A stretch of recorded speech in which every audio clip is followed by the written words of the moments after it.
ever seen that big stage illusion where the magician's assistant stands inside that box and then the magician impossibly pushes the middle of the box to one side? Well, I was in Vegas a few weeks ago and I saw a magician perform it and it looked incredible.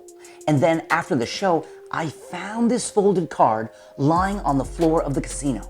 Take a look at that.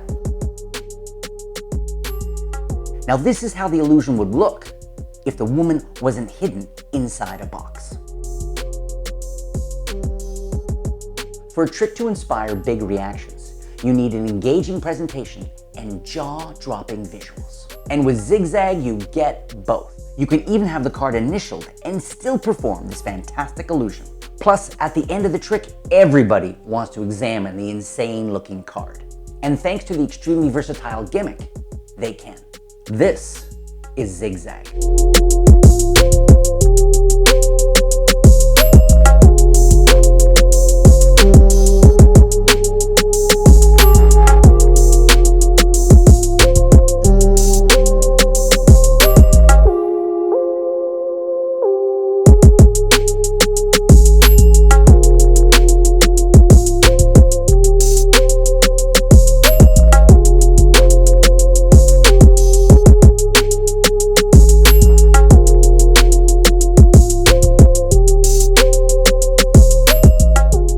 Good morning and welcome to the Zig Zag video tutorial.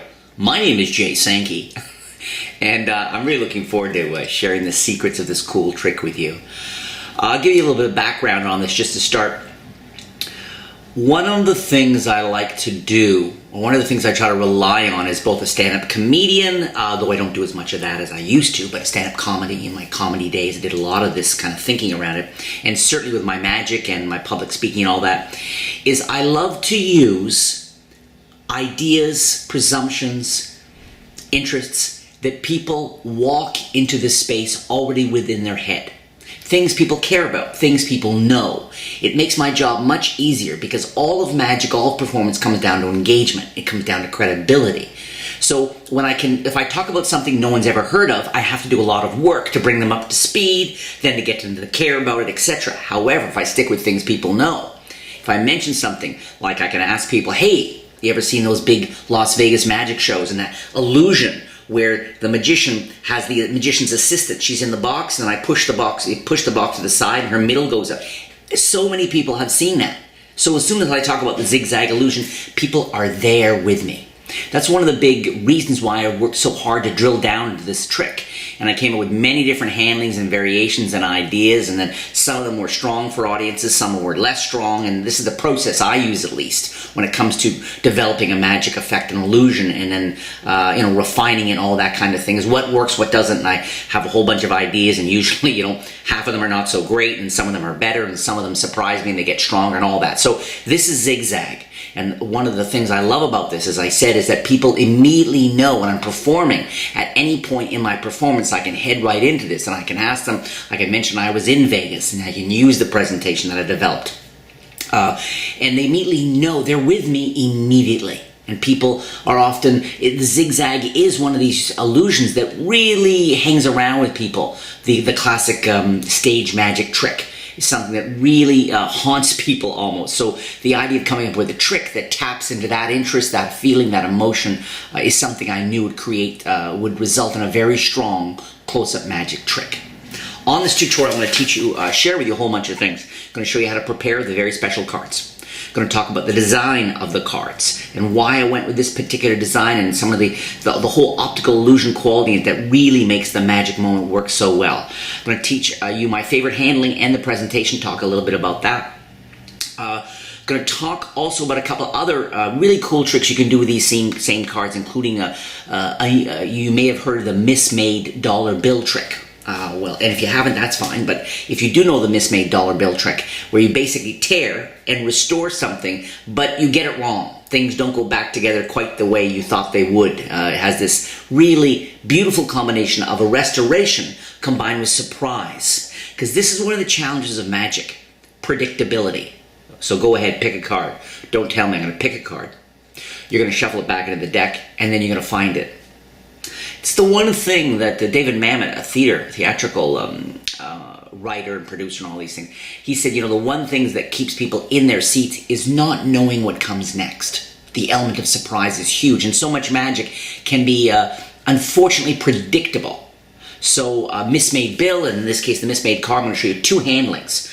One is requires a teeny bit of sleight of hand. The other, no sleight of hand at all, which I'm so excited to share this with you as well. And then I'm going to share with you a whole bunch of other ideas around how to present different ways you can present this astonishing zigzag illusion. It's all coming right now. It's amazing how when you're creating something, it really is a funny process. You have an image, you go back, you go forth. Sometimes the materials dictate which direction, other times the slides dictate, sometimes it's the final image you want to get and you work backwards. And with Zigzag, I was first exploring the effect using the cards I have lying around the house the most, which is Bicycle brand playing cards. Bicycle brand have a white border around them. And I was experimenting with the image and the illusion of moving the middle of a card, and I found that the border around the outside of the pattern really limited my ability. It brought up a lot of visual discrepancies, and I wasn't able to create the visual illusion I wanted. Then I started playing around with the diamond pattern. And the diamond pattern has an inherent optical illusion quality, or an illusory quality. Because it doesn't have a border, you're able to create the illusion of motion. You're able to suggest things and movements and things with this pattern design because it's uniform and because there's no border to really lock it in place visually. You're able to experiment with it because of this, like I call it, an optical illusion pattern. It's not nailed down, going up or down or side to side. It's a lot of different things you can do with that pattern. And as soon as I started experimenting with the Vegas card, it all came together for me because I thought, wait a second. Vegas is where most people, when they think of a magician, a big stake illusion, Vegas is an obvious choice, an obvious image or place for it to happen. Then the idea that having been to Vegas, watched someone do the zigzag illusion, and afterwards found lying on the floor of the casino a playing card, then it all really started together. The pattern of the classic Vegas playing card, the illusion of zigzag, the magician performing it at a big Vegas casino, etc., etc. So let's look at how we're going to fold these cards. You're going to need one of the standard shape Queen of Hearts and one of the specially printed and specially cut Queen of Hearts. Now, this card is, let's start with the folding of this card.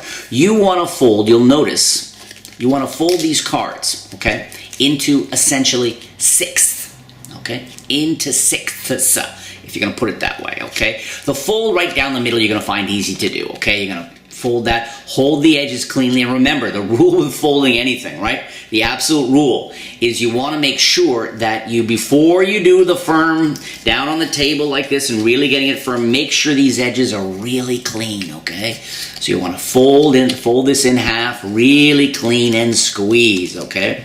These, real simple, and particularly you're going to find this easy to fold because of all the lines. You're going to find this easy to fold. This is a bit more complicated, but the good news is the folds on this do not have to be as precise, okay? So don't sweat it if you don't have the most nimble or precise fingers, okay? So this fold's going to be fine. The challenge for you is going to be folding the thirds. That's the bigger challenge, okay? And just so you know, to give you, if you measure 1 1/8 inches from this side and draw a little line, and then measure 1 1/8 inches from this side and draw a little line, pencil line even, that'll really help guide you getting that initial fold and then firming it down, right? Same with this side, the initial fold, that all-important first crease right along the pencil line. Then after the fact, you could even, no one's going to notice a thin pencil line, but you can erase them. Also, this is the card that's not going to be examined anywhere near as closely as this one. People can examine this like a holy relic with a magnifying glass, the whole bit. Okay, so this card, we fold in half, we fold down like this, I fold down like this, we're going to fold it in. Whether you fold it, doesn't really matter regarding this. I'll show you, it doesn't really matter whether you fold in this and then this, or this and then this, whether you fold in half, then fold in, or whatever you want to do. As long as you've folded this, you'll see, as long as this card neatly folds down to sixth, you are good to go. Okay, so that's that card. This card, you're going to find, and you're going to really want to take your time. Now, before I forget, if you want, you could take a ruler and an X-Acto knife or a packing knife, okay? Grab one of the cards and very, draw the pencil line, and then literally, but you can't put any pressure. It's got to be just the edge of the blade, no pressure, because if you do too much pressure, first you might cut the card, and second, you really want each card to last. As these cards are sturdy, these will last for a lot of performances, each one of these. But if you use your razor blade and you press a little too hard, you might cut into the lifespan of a card, okay? So if you're gonna try that route, it's gotta be literally like no pressure, almost, but you'll find the tiniest drag of the blade across will make these folds even cleaner. So it's up to you, okay? I find I don't need that. Now this fold here, gonna want to take one of these, okay, and fold it in nice and like that, okay, nice clean edge, nice firm crisp fold in like this, okay. Same with this and same with this, okay, like that. Now this, I told you, folding this into the sixth this way or that way doesn't matter. This does matter, okay. With this one you want to be a little bit more particular, because with this one, let me show you this fold. First, you're gonna want to fold in the middle like that, okay. So that's the middle folded in. Okay, then you're gonna fold in that, and then you're gonna fold in that. Okay, you got this fold. Finally, you're gonna do a Z pattern. Okay, and what I call a Z pattern is this. You're gonna fold it in. Okay, so you've got pushing in, and notice what I'm doing here. I'm folding it because I want to put the middle piece, the middle loose piece, buried between the other two. Push that in like that. Fold that in like that. So that's what I want. I want that neatly folded inside there, okay? And again, you'll notice with this, it's slightly going off. There's a slight edge. That will not affect the deception or the handling whatever, all right? So I've got these two. I've got my specially cut card here. I've got this card folded I've got my solid card here. And then I'm gonna show you a whole bunch of different handlings. But let's assume we're starting with this on the clip like that.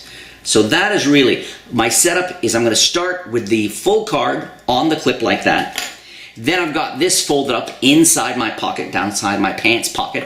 And it can be facing this way or this way. It doesn't really matter as long as it's all folded in like that. That's down in my pocket. And that is my starting position. The reason why this is my favorite handling is because it only requires two very simple moves. The first is my full view switch, which I just did in full view.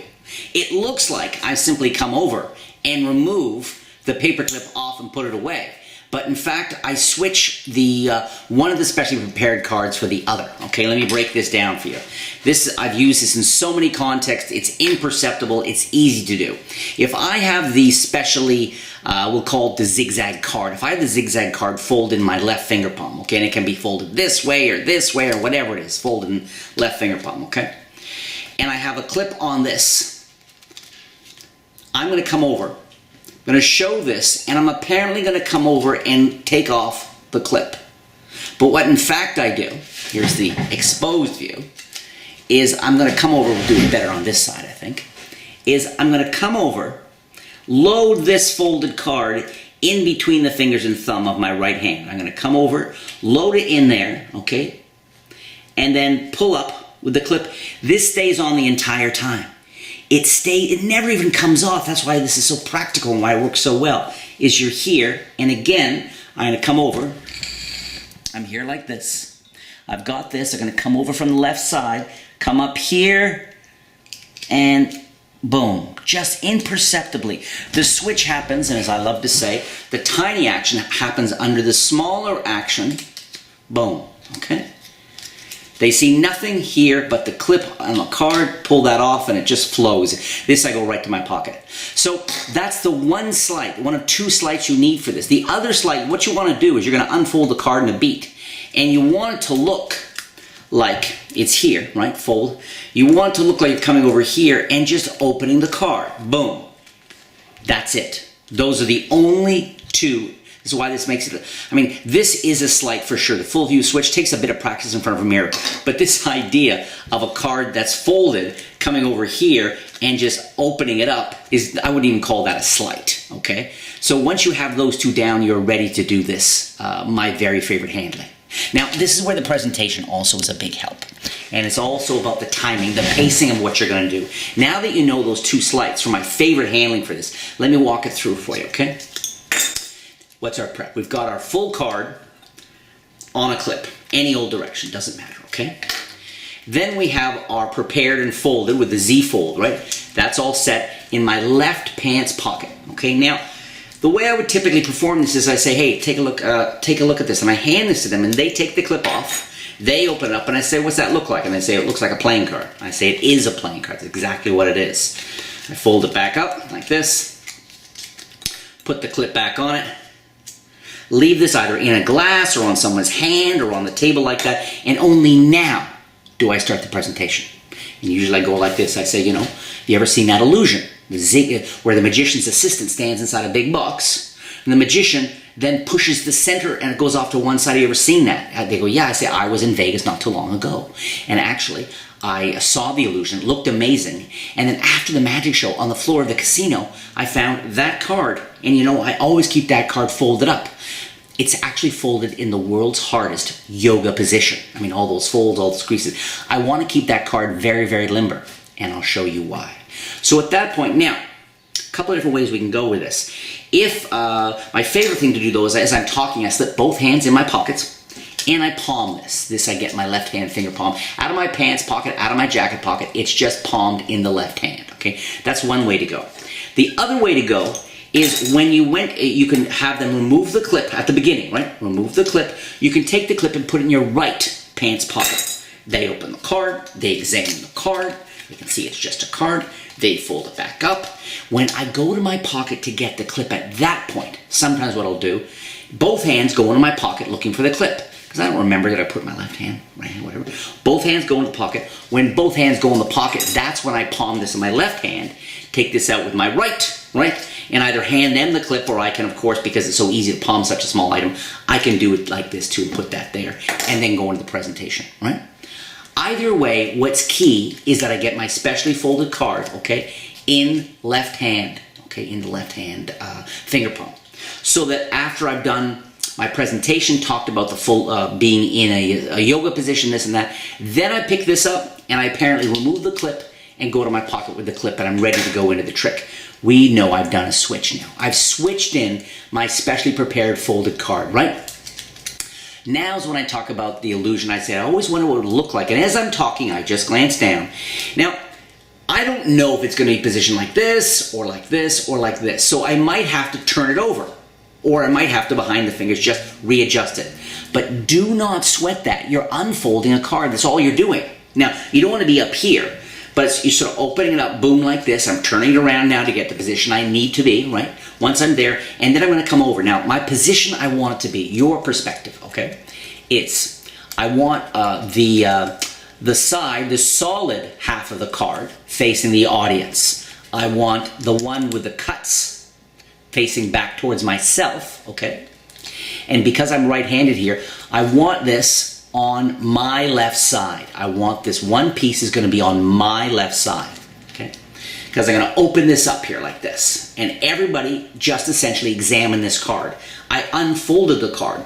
I'm talking about what would it look like if I did the zigzag illusion without any cover at all. And this is the cool moment here. Because of the optical illusion designed in the card and all these things, I can hold the bottom of the card and then watch this. Just push. And it looks exactly like I pushed it, the whole middle of the card to one side. When I came up with that moment playing around, I don't know, probably over a year ago now, in front of a mirror, I was so thrilled because it looks exactly like you're holding. Now notice, if you could do it with 2 fingers here, really give you, but I prefer doing 3.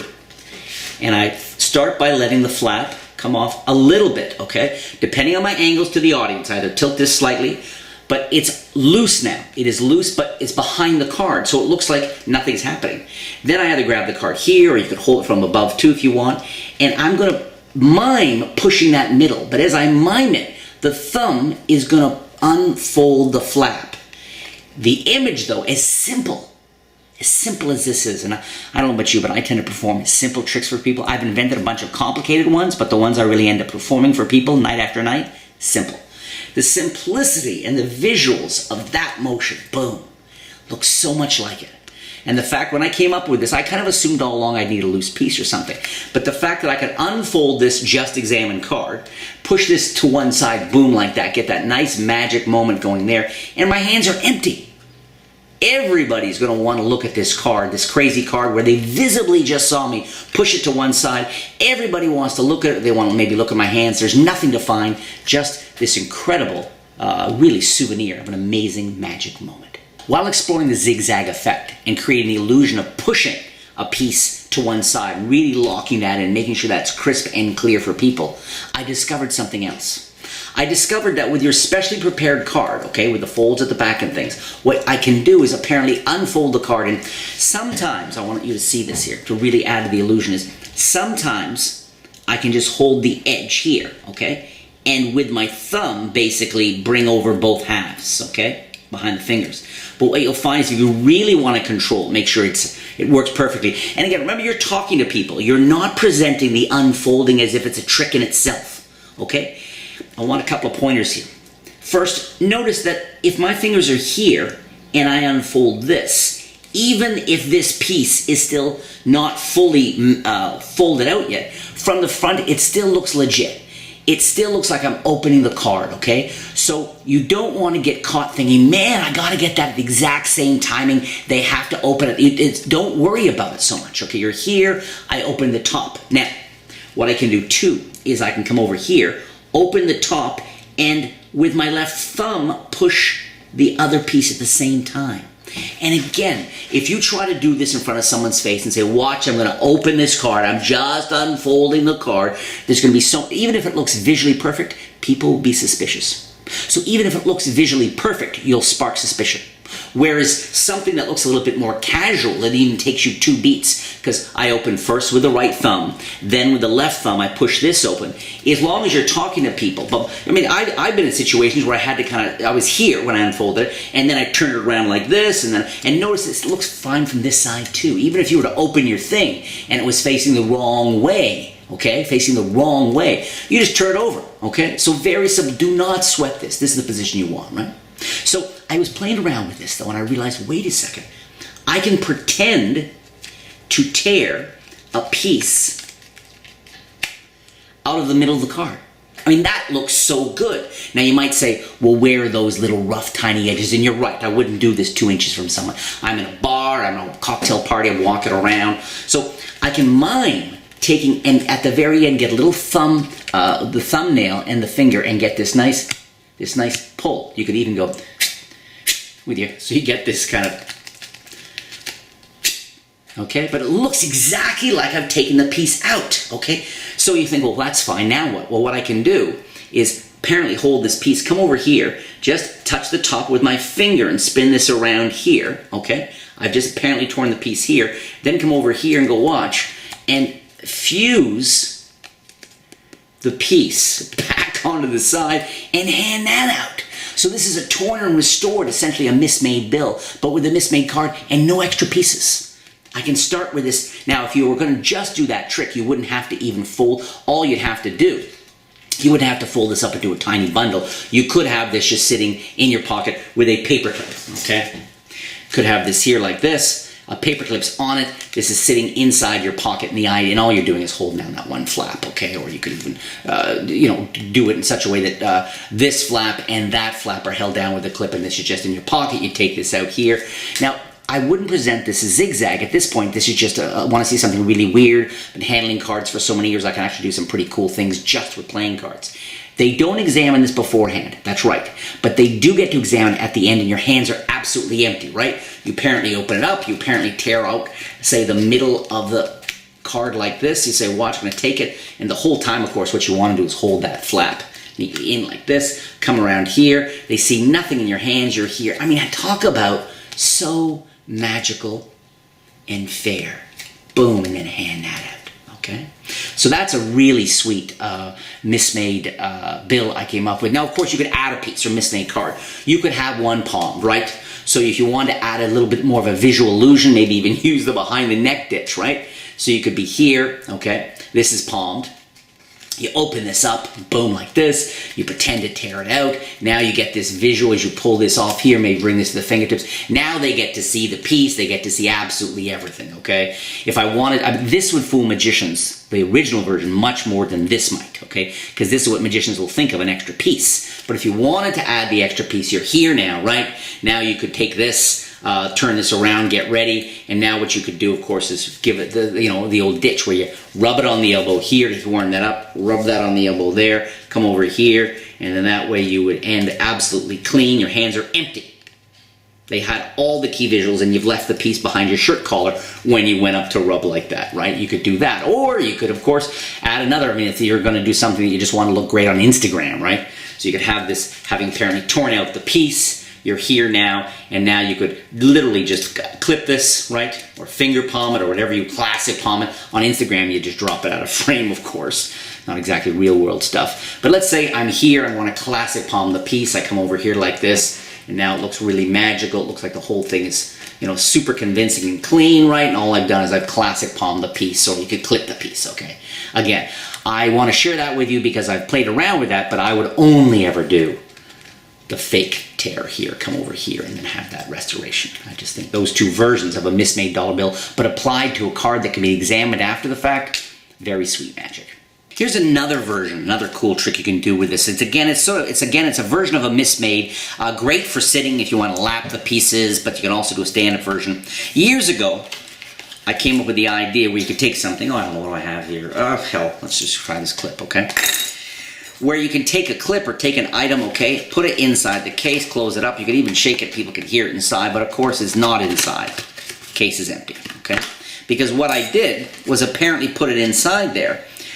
But I actually put the fingers in, and this goes below the case, okay, below the case. But when you push your fingers all the way in there, really sell the idea of it going inside, then close up. So I've used this to switch coins. I've used this switch dollar bills and so many things, because as soon as I come over and lift this up now, okay, my left hand, particularly if I'm standing, my left hand just drops to my side, and you're clean, okay? And so I was playing around with this at one point while trying to develop some, sort of explore the different handlings and things I could do, and I realized what I could do was have this, okay, say fold it up, oh hell, let's just fold it up like this for now, inside the case. Maybe I started with a deck of cards in there, okay, did some card tricks, and when I took the deck out, I left the folded card inside, okay, so that's there like that, very simple. Then I introduced this. I can talk about, found these pieces in Las Vegas that I put my deck off to the side. Maybe I left the card case open here, right? Then take out these pieces and say, take a look at that. Do you know what that is? And they go, well, it's a torn playing card. I go, yeah, that's right. It's actually, I found this. It's a very strange and mystical card, though, because I found this one card on the floor of a casino when I was last in Las Vegas. And it can do something kind of interesting. So you open the case here now, and you take these pieces, gather them up, and you do the exact same technique we just talked about, where apparently it looks like the pieces go in the case, but nothing went inside the case. They're all below the case. So now what I can do, which makes a lot of sense, of course, is I can come over, so I can ask anybody, does anybody have a cigarette lighter? Anybody got a lighter? Lift this up, go to my pocket for the lighter. Okay, let's pretend this is a lighter. Flick this and wave this, and now you have this really beautiful. You open it up, and if you take this out like this, everyone starts to think, hey, I bet he restored the card. I bet it's totally restored. And maybe you can be trying to do that. Now you can see it's absolutely perfectly restored. Back to, wow. And it's this whole magician does something amazing, but also pretends that he's slightly screwed up as well. So that's another use for this really funky card, where you can do another variation of the mismade. And again, you can either get rid of the pieces here, or of course you could get rid of the pieces, you could ditch the pieces as well. You can pretend to put them inside there. I mean, then it's even cleaner. You don't have to go to your pocket. If you're sitting down, right, put the case here like this, or even extend it to someone to say, would you put your hands on your case? Put the hands on the case, and as soon as you do that, this hand comes back to the edge with this hand. You pause a beat here, and you're clean. All the pieces are in your lap. You're good from there if you're working a coffee shop or something. So lots of different ways to apparently restore the pieces back together using this card case. And again, ending with an amazing everyday item that's been seriously messed up. I want to finish this tutorial by sharing with you a bunch of, I got a whole bunch of other ideas I want to share with you around this really cool trick. You know, for me, the key to magic is not about whole complicated tricks. I like simple tricks with strong visuals that allow me to, and maybe a couple of key lines of script. Key line, simple visual, and a clear magic moment. I like every trick of mine to have one or two, like a few clear moments of absolute magic, where my words can support it, but where even if I said nothing, even if it was just a video clip, of, in this case, as we know, a video clip of a guy apparently taking the middle of a card and pushing it to one side, okay? I don't have to say anything. People can burn that moment. I'm all set to go, and they can burn it, and you can just lean in, do it in front of somebody, and watch their eyes go huge. Particularly if you've already framed it with the idea of the zigzag illusion. All right. So that's what I'm looking for in a trick, and I want to finish here by showing you a few different ways to get there. I already taught you the full view switch, okay, which I use in a whole bunch of things. That's one way to get there, because what are we talking about? What do we want? First, for magicians, I do like it when something can be examined before and after. However, for lay people, when working with lay people, I think that mostly all that matters is that it can be examined after. If they see a moment of magic, okay, and then it can be examined, that's as much or more than I often need for lay people. But for magicians love to have everything examined before and after. So to make this possible to examine before and after, we need a switch.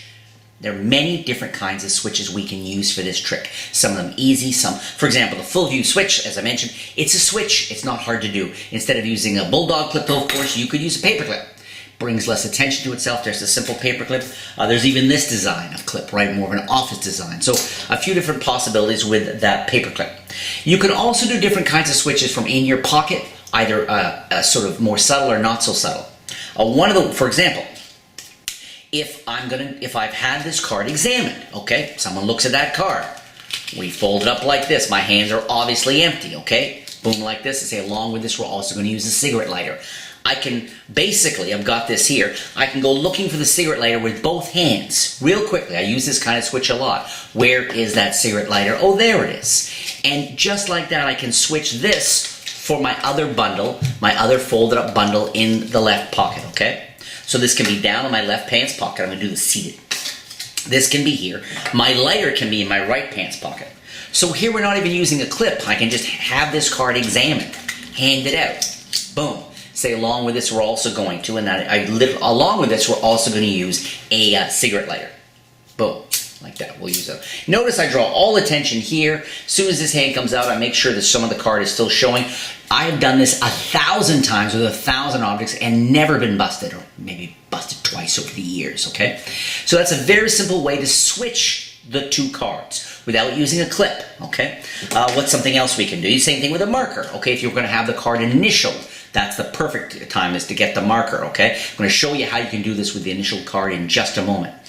Of course, too, if you don't want to have the card initial, you just want to say I'm going to use a magic wand here, just to tap like this and watch. We're going to see if the card can now be like the zigzag illusion and go and do it that way. Go into your pocket for that.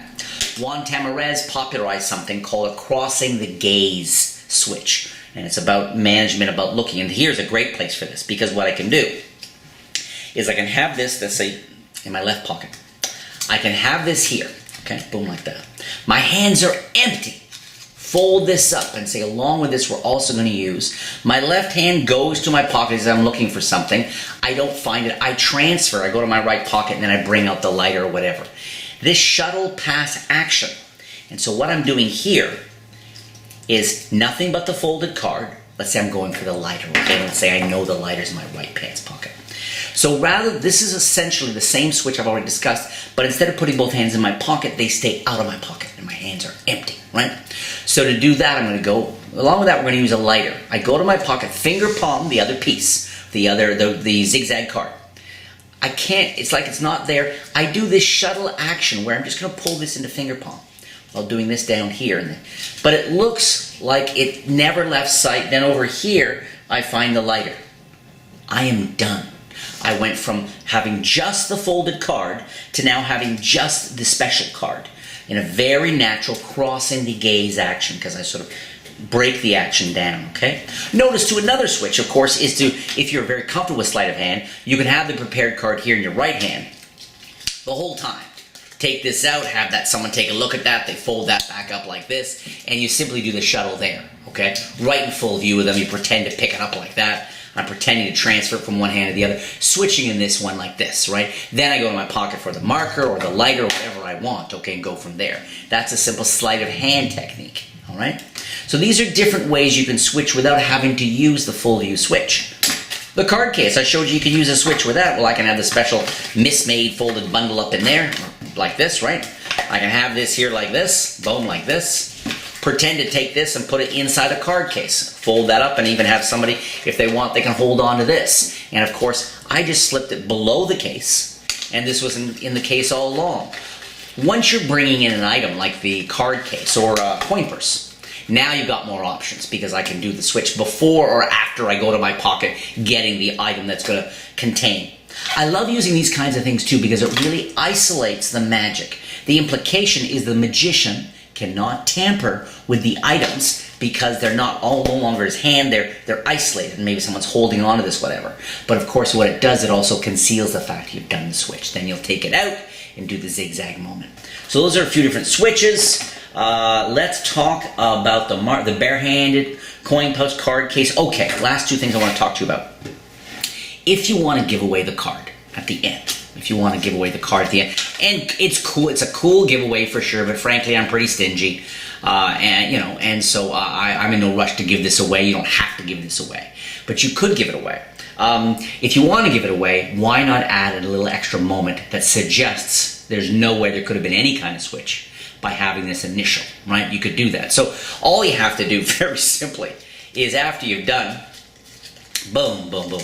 Once you've switched in our ready zigzag card, of course, once you've done the switch, you can say, I'm going to show you something now that's it's insane, okay? So I want you to watch very, very carefully. In fact, wait a second. Sometimes I've done this and people think I've pulled a fast one. In some way, they're not sure. So here, take this marker, like this, and what I want you to do is put an initial on the card. Now, I have handed this to people, and they don't think for a second. Inside here, it's folded up. There's a specially printed, or so you just give this to someone, and they put their initials on the corner, right? Or I can say, hold it like this in a walk-around situation. I can say, take this, and when I do this to someone, say, go ahead, put your initials on there, and I'm holding it like that. Everybody knows I'm holding it steady for them to put their initials on it. No one's going to try to take it from you. I say, boom. If someone reaches for it, you say, no, I got it. Just put your initials on there. And then they put their initials on the card, right? So now you're going to do the effect with an initialed card, which, I mean, if that doesn't take it to the next level, I don't know what does, right? You're here, you're going to open up as we talked about here like this. They can see the initial on the card. Really sells the idea. It's an ordinary card, you haven't done anything with it. And then a moment later you get to do this incredible boom where you push it right across like this. They can still see their initial never leaves their sight. A moment later you've done this incredible push across too. Last tip I want to give you here. If you really want to get not just a bunch of performances out of each playing card, but a whole bunch, like many shows from each card before the folds crack, there's no reason you can't use clear tape. I've done this too, where you literally saying to someone, you take it out initially, and it's got a couple of pieces. I'm doing this real rough here. You'll find when it comes to folding it up, you got to work a little bit harder. But I think there's something kind of cool about having found this playing card. And you've kept it for years, and in fact, you've even used some tape to keep it together, and they can see the tape on the card, okay? So I love the thing that adds to the theater, that adds to the presentation, the mood of a thing, but at the same time makes the card now that's pretty much indestructible, right? So you can add some pieces of tape here and there to make sure, right from the very beginning. You could even say, you know what I did? I was in the casino after the zigzag thing, and I found a whole bunch of torn pieces of a playing card. And I fit them all together, and I actually taped them together, and it turns out they're all pieces from the same card. Then you can go into it. And this is all, well, you got it on the clip before this. You could be talking about this kind of thing or whatever, okay? So that's a way. I designed these cards. You may not notice that these specially printed playing cards are actually printed on slightly thicker stock because I knew that after a whole bunch of performances, folding and unfolded playing cards, pretty much any brand could crack. And I wanted to make sure that you guys could. So if you put a couple of pieces of tape on there, can still fold it up. It won't, and it's going to last now for a long time. And in fact, the longer you use this card, the more it has a mood to it, the more it looks like something. The magician really did find it in Vegas. He taped the pieces together, and amazingly, you still end up with this crazy ending where you visibly push the piece to the side. They can examine everything, tape and all. It's got this real, to me, it makes it, I think the tape even adds a verite, it adds a reality, a believability to this whole illusion. Anyway, whole bunch of tips for you at the end. Like with a lot of the tricks I share with magicians, on my DVDs and on my long play projects, it's usually difficult sleight of hand. On these kinds of tricks where gimmicks involved, I keep the sleight of hand to a minimum. But just because it's very simple, and you only have to work on a switch and that push-out move, okay, or the fake tear of the piece and the restoration on the side, even though this requires very basic sleights here, one of them, no sleights at all, please still practice this stuff. Rehearse it. The moves, that they're not difficult, but it's the rehearsing, getting your script down, certain pocket management things, feeling comfortable doing that for real people. That's the work on this kind of thing, so that just because I've gotten rid of most of the difficult sleights that could have been there, please don't think you don't have to practice this stuff in order to entertain and astound people.